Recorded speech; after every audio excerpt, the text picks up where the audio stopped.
Hi, I am Pankaj, your host, and today is second video of Keto Introductory Plan, and it was 8 weeks transformation plan using Keto Diet. And today I am going to talk about what should be the expectations from a ketosis diet and transformation plan. And second thing will be how to set your goals, what you can achieve, and then I will talk about how to manage your calories, and then I'm going to talk about diet, what kind of diet you can take for this plan. So let's go to them one by one. First thing first, what should be our expectation? There will be a lot of videos, lot of websites, lot of people telling you about extreme changes by keto, but it's not true totally.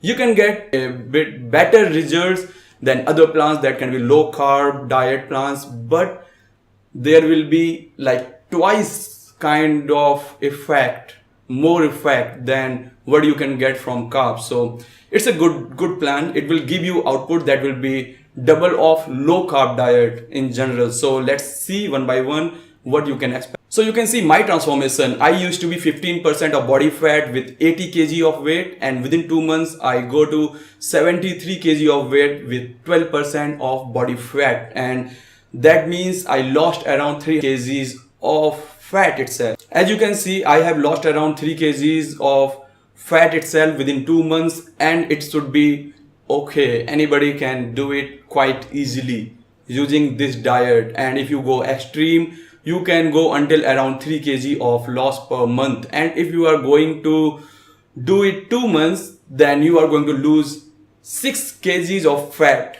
If you are doing it on a bit extreme side, then 6 kg of fat, that is fat itself. I haven't talked about water loss and muscle loss that you will have in parallel, and those muscles will be same weight almost. So if you are doing it for the 2 months, 6 kg of fat and 6 kg of, I will say, water and muscle itself, if you have any, then it can go around 10 kg of overall loss. For me, it was 7 kg of overall loss. Second thing I wanted to talk about, how to set your goals. And setting goals, it's not very easy. Everybody out there don't know what you can achieve, right? So setting goals will be knowing about yourself, what condition you are now, and how much calorie loss you can, sorry again. So it will be about how much calorie loss you can go for per day basis. So as you can see, the calculations I have done in the table, if you are losing around 300 calorie per day for continuously 1 month, you are going to lose 1 kg of fat. And if you are doing it for the 2 months, means 2 kg itself. And if you do it 600 calorie deficit per day per month, you will lose around 2 kg. And if you do it for the 900 calorie deficit, you are going to lose 3 kg per month. And that's a massive, I will say, it's a massive numbers. 3 kg of pure fat loss, that's a lot. And that's, keep in mind, considering efficiency of 100% that very few people will have. So how to know that you are losing your fat? Why all the deficit is not coming from something else, it's not coming from your muscles, it's not coming from some side things, right? So to ensure that, you need to do keto test. You have to know, you should know that you are in keto mode. Once you are in keto mode, you are in 100% efficiency of taking all the energy from fat itself that is inside your body stored, right? So setting goals is pretty easy. You need to see how many calorie per day you can lose, and don't go extreme. 900 calorie per day itself is extreme. And one point for bodybuilders out there who don't want to lose their muscles, you can't really go very low deficit mode, because once you go, you will lose your muscles as well. And for my case, I have tried to go only for 300 calorie loss. That should give me just 1 kg of loss. But there is one more thing, like I used to skip dinners sometimes, not every time, and it's very easy for me because my body know how to burn fat to get energy. So I can easily burn fat and don't use any food at all, and just use everything from my fat itself, and I have done it well. And eventually I will say I was for 300 calorie per day basis, but because I did a lot of meal skipping, so I will say it was like around 400 to 500 somewhere there, or 450 something calorie per day. That was my deficit in general. So that gives me around 3 kg fat loss for the 2 months. So if you can see the chart that I make for my body, that is 7 kg of overall body weight loss, and 7 kg, what is the composition? You need to see that. That is important, because 300 kg is the only one that is coming from fat loss, but the another 4 kg, 2 kg of water and 2 kg of muscle loss, and it's too visible. Because when I started this workout, my biceps used to be 16 inches. When I finished it, it was 15, 1 inch of loss, and it's direct measurement for how you are losing your muscles. And it happens, and it's my suggestion to all bodybuilders out there: if you are going for this training, this diet, don't go extreme. It's just stick to either 200 or 300 calorie deficiency. Don't go further, else you will lose your muscles. And I was too much concerned about it. I wanted to try it well, so I went for 300. Even you should go for even lesser, maybe 200, that's all. So everybody will lose different amount of water. It depends how much water you have at the starting of the plan. For me, I don't have too much water in my body, although I was taking creatine before I left the previous workout. I had water in my muscles that I lose pretty quickly. For me, it takes 2 weeks, or even I will say just 10 days to lose around 2 kg of water from my body. So I know for the first week when I was in this diet plan, I just lose 2 kg of water itself directly, immediately in the first 10 days. And the rest of the 7 or 6 weeks that I was doing the training, it was all fat that I was losing. So first 1 month, it was very easy for me to lose weight, because I was not counting on weight itself. So I lose weight around 4 kg in the first 1 month. The second 1 month, it was around 3 kgs itself. So first 1 month goes pretty easy and well, because you are losing your water plus muscles plus fat, and it all together makes a big change. And you see that you have lost a lot of weight there. But this is not gonna happen for the second, because second time you have lost the hard gained muscle from the previous workouts and all already in the first 1 month, and now you are only surviving on your fat, and what you are going to lose is no more water, no more muscles. It's only purely fat. So it will be very less, and it depends how much hard work you are doing and how much deficit you are going. So this is how you should set your goals and see what you can achieve, and just make a table for yourself and see, are you following the table along the workout and plan or not. After all this, it becomes very important to know how much calorie we need. And many people will be like, don't know how to calculate it, right? So they just eat and they say, I eat less to lose weight, or I eat more to gain weight. But this is so noob. We shouldn't do it that way. How should we do? It's very simple. First thing first, BMR. So BMR tells you how much calorie your body need. If you are sleeping 24 hours, you are doing nothing. That is BMR. So there are a lot of BMR calculator out there. Google it and put your age, put your height, and put your weight, and just click calculate. It will tell you how many calories you need if you are sleeping and doing nothing. That's what BMR is. So that is your base. On the top of BMR, you need to add on how much calories you have utilized out of the whole day. And this is all estimation. How to estimate? Very simple. Google how many calorie per hour required if you are doing a office work where you just sit. How many calories are required if you are running with 8 kilometers per hour of speed and your weight is this much or something. Or the best thing I do, I use a band, that is fitness band. It tells me in the whole day, 24 hours, how many calories I burned on the basis of my running and walking. But it doesn't tell me if I swim. It doesn't tell me if I do something extra like workout in the gym where I'm not running, but I am pushing weights, and it takes as well. So information is out there. You can Google it. You should know how to Google, like how many calories per hour of workout. So I know mine, I calculate it, and I know it from years already.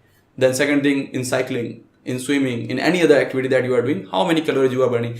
Each and individual activity is very important. So just note down all your activities per hour basis in the day and write down in a column and put down what is the calorie requirement. Per day, you can find out how many calories you need on the top of your BMR. So if you can see mine, and this is what I calculate. So for me, it comes out to be 2800 calorie per day requirement.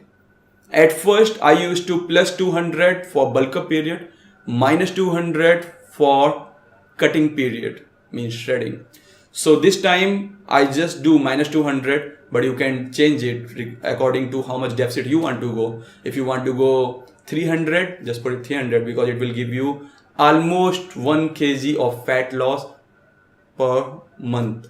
If you want to go 600, it will give you 200 of fat loss per month. You have to decide how much you want to go, and all calculations is right here. It will tell you how much fat you are going to lose. So for example, my requirement is 2800, I minus out 200, then it becomes 2600. Now I know my calorie requirement. From here, how to go forward, let's see. So now you see this chart that is very simple, and it tells you the percentage composition of calorie for the macros. And what are macros? Macros are very simple: protein, carbohydrate and fat. And for any diet, the first things come from here. What should be the percentage composition of your diet? So for keto diet, most of the energy have to come from fat, as I told before. So I have mentioned it right here. So how to divide this calorie? Simple. 100% calorie, this will be divided in 70, 25 and 5. So 70% is coming from fat, 25% is coming from protein, and 5% is coming from carbohydrate. As I told before, it's a zero carb diet, but it's not possible to get zero carbohydrate. Anything we eat, it will have some amount of carbohydrate until unless we are just drinking oil itself, and literally we need to do that. So 70% of the fat, it can come from one of the best fats out there. So you should eat like avocado. You should be taking like flaxseed oil, or you should be taking like those expensive oils. But for me, I couldn't afford all them. So what I did, I took the sunflower oil, 6 liters of them within 2 months. And then the Indian fat that is called ghee, that is one of the best fat out there. Many people don't know about it. Indians know about it and they drink it until they die. So it's best best fat there, ghee. Take ghee, take any cheap oil. I will say, if you can afford, just go for the high end oil, the best oil, everybody can find it out. But it doesn't matter if you are taking a low end like sunflower oil, it is good as well. So either you can go for sunflower oil, ghee that I took. 70% of calories should be coming from here, and then 5% should be coming from carb. But specifically, you are not going to take any carbohydrate. Means like you can't say, oh, I need this much carb, I eat this. No, you have to just try for zero carb, but you will end up with 5% of carb because everything have carb. So second thing is protein. How much protein? 25%. It's very low. So I used to eat around 350 grams of protein when I was in bulk up period, but this time I'm eating just 150. That is like less than half of the protein. So we can't take much of the protein because protein will convert to carb and give you energy from there. So you won't be taking the all energy from fat itself, and it will break your keto cycle. So we have to take quite less protein and very high fat. And I was taking more than 200 grams of oil, and it's very difficult. If you try 200-300 grams of oil per day, you need to drink it literally. It becomes difficult. And then the other thing I can take from fat is for protein sources which shouldn't have any carb. How to go for it? Any vegetarian can't do this, because everything being vegetarian that should have protein will have carbohydrate in high amount. Even though you eat one potato itself, you have break your barrier of carb. It will take you out of the keto mode already, so you can't take any kind of vegetarian diet and all. So what you have to do is eat meat.